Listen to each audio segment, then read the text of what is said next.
তো সকাল সকাল দেখো আমি বসে পড়েছি বটি নিয়ে। তো আমি এখন বিটগুলো খোসা আগে ছাড়িয়ে নেব।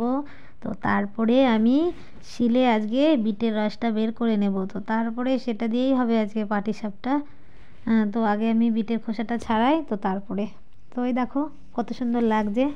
তো আমি এই দেখো একদম চলে এসেছি শিলের উপরে, একদম শিলনোড়া দেখো, একদম ছেঁচে ছেঁচে রসটা বের করে নেবো। আর কালারটা না খুবই সুন্দর লাগে। তো ওখানে আমি বিটের রসটা বের করে নিয়েছি। তো এখানে দেখো আমি চিনি নিয়ে নিলাম। তো 1 বাটি চিনি নিলাম। তো এই দেখো 1 বাটি চিনি দিয়ে আর একটু জল দিয়ে আমি গ্যাসের উপর বসিয়ে নিলাম।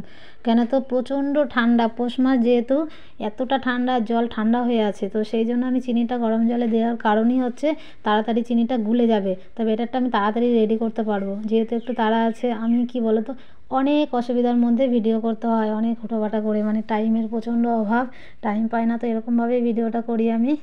আর আমাদের রাজবাবু যেহেতু স্কুল থাকে, পড়া থাকে, তো ওর একদমই টাইম পায় না। তো তার মধ্যে একটু টাইম বের করে আমি ভিডিওটা করি।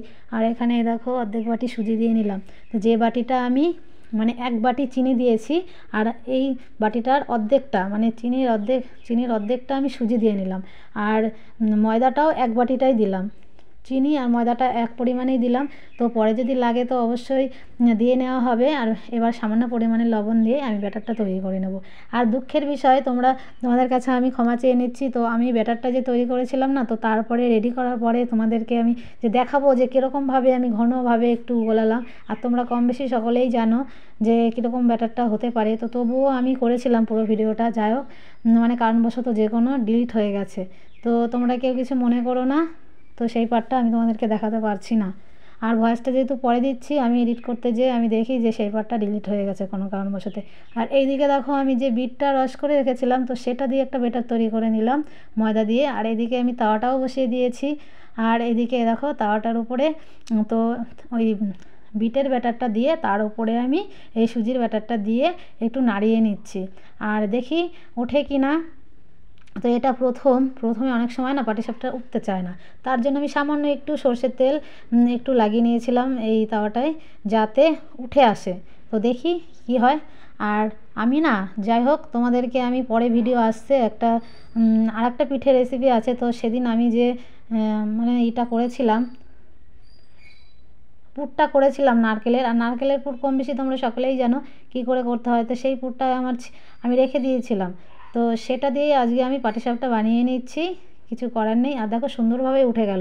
ভেবেছিলাম হয়তো উঠবে না, কিন্তু যাই হোক সুন্দরভাবে উঠে গেল। আর এই কালারটা যাই হোক জাস্ট অসাধারণ লাগে আমার কাছে। আর পাটিসাপটার পিঠেটাও খুবই খুবই সুন্দর হচ্ছে। যাই হোক, তোমাদের কেমন লাগলো তোমরা অবশ্যই জানিও। তোমরা একবার হলেও বাড়িতে ট্রাই করে দেখো। আর এখন যেহেতু সুন্দরী পাটিসাপটা বা সুন্দরী ফেসবুক বলো, ইউটিউব বলো, খুবই চলছে। তো আমিও এই জন্য একবার মানে ট্রাই করে দেখলাম পারি কি না। তো জাস্ট হয়ে গেল। তো তোমরাও এরকমভাবে বাড়িতে করে খেও। তো এটাও দেখো সুন্দরভাবেই মনে হচ্ছে উঠে আসবে। দেখা যাক। আর একদমই লো ফ্লেমে ভাজতে হচ্ছে, কেননা কি বলতো, তাহলে কালারটা নষ্ট হয়ে যাবে। আমি যদি গ্যাসটা বাড়িয়ে দিই তাহলে পিঠের কালারটা এত সুন্দর সাদা হবে না আর কি। তো সেই জন্য আস্তে আস্তে গ্যাসটা জ্বালিয়ে আমি করছি। তো দেখো হয়ে গেল। তো এটাও উঠে গেছে। তো দেখো সুন্দরভাবে উঠে আসলো।